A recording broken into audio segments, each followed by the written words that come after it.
Bangladesh community press club মালয়েশিয়ার কার্যনির্বাহী সদস্য ও বাংলা টিভির মালয়েশিয়া প্রতিনিধি শেখ আরিফুজ্জামানের মেজভাই এস এম কামরুজ্জামানের মৃত্যুতে দোয়া ও শোকসভা অনুষ্ঠিত হয়।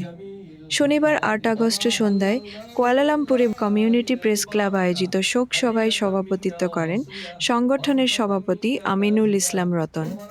শোক সভায় বক্তব্য রাখেন মালয়েশিয়া বিএনপির সভাপতি প্রকৌশলী বাদলুর রহমান খান, সহসভাপতি Talha Mahmud, Bangladesh community press club মালয়েশিয়ার সিনিয়র সহসভাপতি রফিক আহমদ খান ও এস এম কামরুজ্জামানের ছোট ভাই সাংবাদিক শেখ আরিফুজ্জামান। এর আগে মরহুমের আত্মার মাগফেরাত কামনা করে দোয়া ও মোনাজাত করা হয়। দোয়া পরিচালনা করেন মাওলানা মোহাম্মদ আনিসুজ্জামান। মরহুম এস এম কামরুজ্জামান যশোরের বিভিন্ন পত্রিকায় ২ দশকেরও বেশি সময় ধরে গ্রাফিক্স ডিজাইনার হিসেবে কাজ করেছেন।